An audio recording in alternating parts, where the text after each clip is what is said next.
먼저 사용자 정의 함수는 누구 거? 우리 거. 우리표 함수를 만들겠다 이겁니다. 왜? 이유는 그쵸. 업무상 필요하니까. 그래서 사용자가 직접 필요한 조건식을 처리할 수 있도록 VBA 프로그램을 여러분이 이용하여 함수를 만드는 작업 이겁니다. 그리고 만들어서 여러분이 마치 엑셀에 기존에 있었던 함수인 양 사용할 수 있다는 거예요. 이해되죠? 그러면 이 함수를 만들기 위한 문법은 무엇이 필요할까요? 네, 여러분. 문법은 아주 간단해요. 우리 그 프로시저의 단위에 대해서 배웠던 거 기억나요? 퍼블릭과 프라이베이트이 있었는데, 네.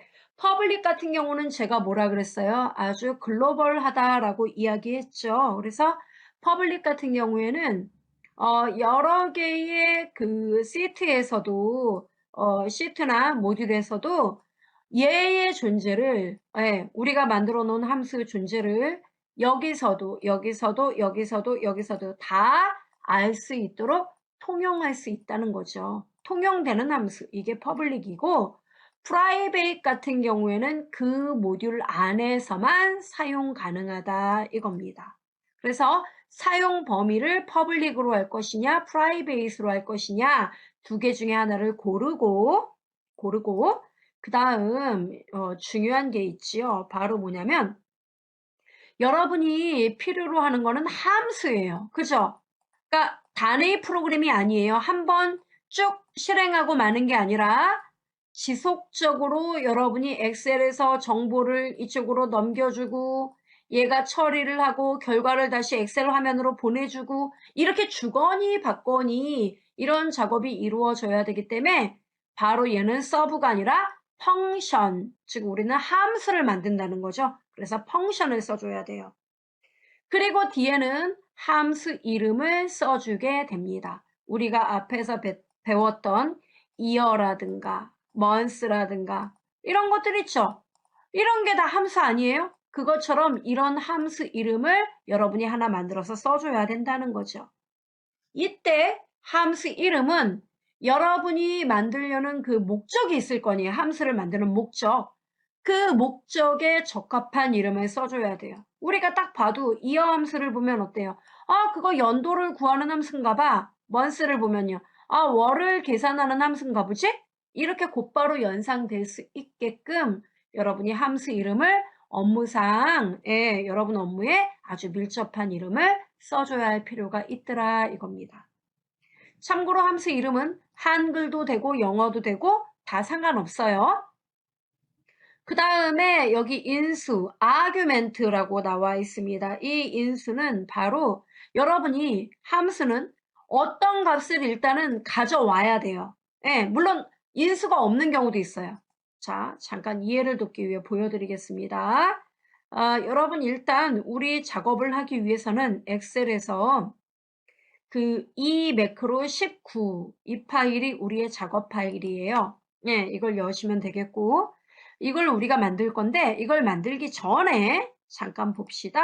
여러분 A의 1번지에다가 제가 현재 날짜 시간 이거를 쓰고 싶다. 그래서 B의 1번지에다 현재 날짜 시간을 쓰고 싶다. 그럼 여러분 보통 어떻게 해요? 는 now. 그죠? now 많이 쓰죠? 날짜 시간. now. 가로 열고 이 가로 다음에 나오는 게 바로 argument란 얘기예요. 인수. 근데 나오는 인수가 없단 말이에요. 없으니까 왜? 흘러가는 시간은 계속 지나가는 거니까 나 할 말이 없는데 알았어. 가로 닫고.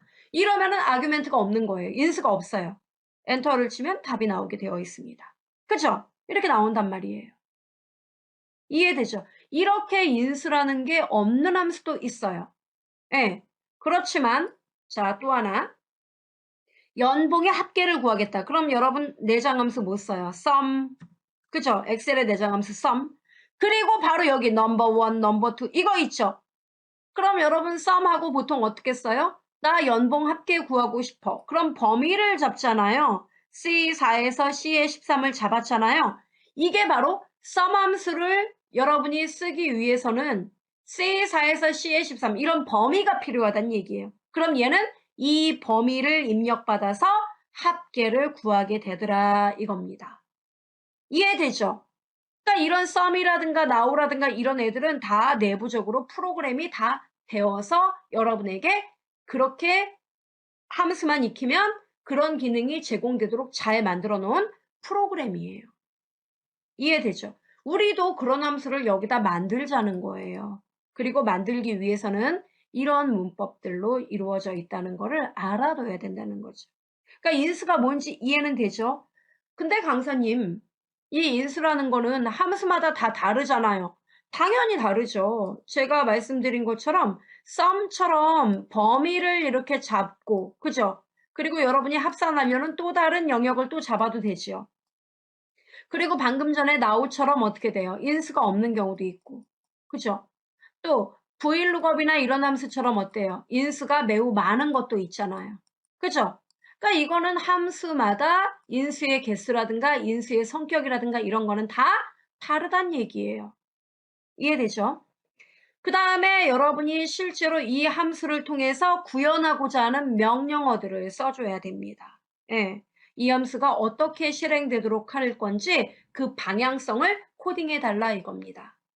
그리고 마지막에는 이 함수는 엑셀에서 호출을 하게 되면 다시 여러분이 처리된 결과값을 가지고 돌아가야 돼요. 그게 무슨 말이냐?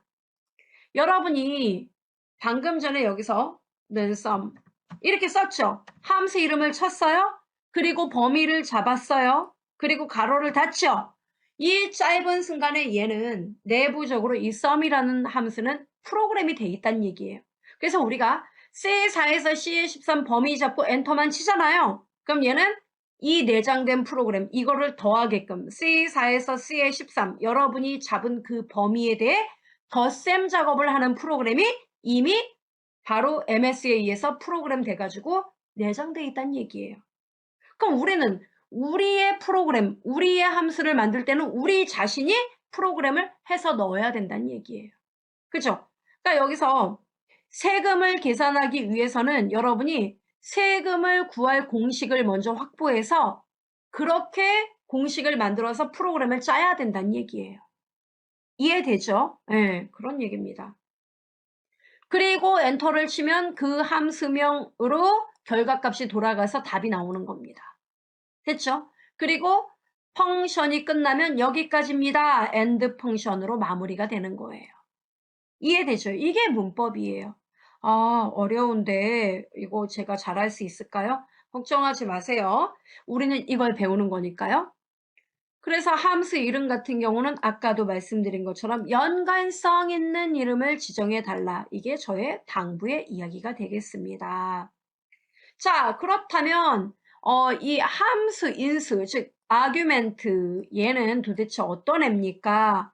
이게 중요해요. 얘는 우리가 좀 전에 는 썸이라고 썼잖아요.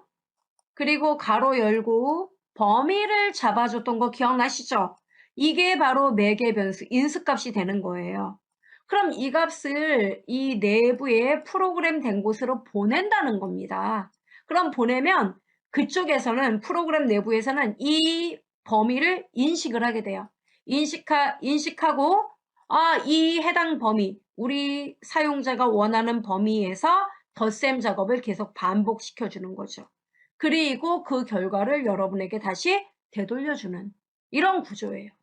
그러니까 결국은 인수라는 거는 그 함수를 실행시킬 때 필요한 값이 되는 거예요. 이해되죠? 그러니까 함수가 뭔가를 처리하려면 값이 있어야 된다는 얘기예요. 그래서 함수에 함께 넘겨주는 값, 이걸 우리는 인수라고 불러요. 아규멘트라고 부릅니다. 얘는 함수의 다양한 값을 입력할 수 있는 원동력은 바로 인수가 된다 이거죠. 그러니까 인수를 어떻게 받느냐에 따라서 그 함수도 결정이 된다는 거죠. 자, 여러분 여기 보세요. 예를 들어 여러분이 rate라는 함수를 하나 만들었습니다. 는 rate. 그리고 매출액, 바로 엑셀 데이터에서 여러분 업무의 매출액 데이터를 는 rate 하고 매출액 데이터를 넣잖아요, 여러분이? 예. 그럼 이걸 넣으면은 이 값을 매출액을 엑셀 데이터에서 하나 값을 넣잖아요? 넣으면은 얘는 어디로 가느냐? 바로 프로그램 부분으로 접근한다 이거예요. 그럼 rate 함수가 이제 만들어지는 걸 봅시다. public function rate 그리고 subtot as currency라는 게 나와요. 가로 열고 보이죠? 자, subtot as currency 보이죠? 그럼 이 subtot가 바로 뭐냐? 바로 여러분이 는 rate 매출액하고 이 매출액 값 있죠? 이 값을 얘가 넘겨주면은 이 값을 처리를 해야 되거든요. 이 넘겨준 값을. 그걸 받는 임시 변수. 바로 이 나라. 퍼블릭 펑션부터 엔드 펑션 사이에서 통용되는 변수의 subtot예요. 그럼 이 subtot가 바로 이 함수의 이제 인수가 되는 거죠. 그러면 매출액을 얘가 받는 거예요. 얘가. subtot가. 이해되죠? 그러면 subtot가 이 값을 그대로 받은 다음에 그 값을 가지고 뭡니까? 본격적으로 엑셀에서 네가 만약에 매출액이 100만 원이었다. 그러면 100만 원을 여러분이 클릭을 하잖아요. 그럼 는 레이트 하고 100만 원이 만약에 C의 3번지에 들어있는 데이터였다. 그럼 클릭했어요? 그럼 이 값을 subtot가 받게 되는 거예요. 그러면 subtot는 subtot 곱하기 0.078 나오죠? 그러면 아까 엑셀에서 100만 원 들어왔지? 그럼 subtot는 100만 원을 기억하고 있는 거예요. 거기다 0.078을 곱해서 그 결과를 다시 rate, 즉 함수 이름이 rate죠. 여기다 전달을 해줘요. 됐죠? 전달을 하면 얘는 계산이 끝난 거잖아요. 그럼 그 결과를 주인님 결과 여기 있어요 하고 되돌려주는 거죠. 그리고 우리가 여기서 엔터 치면 답은 득달이 같이 나와요. 곧바로. 그죠? 그러니까 내부적인 과정은 이와 같다 이겁니다. 그럼 강사님 만약에 엑셀에서 넘겨주는 값이 하나가 아니라 2개이면 어떡하죠? 그럼 인수가 2개가 필요해요. 왜? 2개 값을 받아야 하니까. 3개면요? 그럼 3개가 필요한 거고요. 이해됩니까? 네, 그걸 아셔야 돼요. 그래서 이쪽에서 만약에 데이터가 엑셀 데이터 2개가 필요하다. 그러면 2개의 데이터를 넘겨주려면 이 함수도 역시 2개의 인수가 정의가 돼 있어야 된다 이겁니다. 됐죠, 여러분? 그걸 아셔야 돼요. 그게 결론이에요. 그러면은 2개의 인수값을 적어 놓으면 이 엑셀에서 넘어온 값을 각각의 변수가 받아들게 돼요. 이해되죠? 그래서 그걸 받아서 계산 작업을 하고 그 값을 함수에 다시 넘겨주고 여러분에게 결과를 보여주는 겁니다. 수고하셨습니다.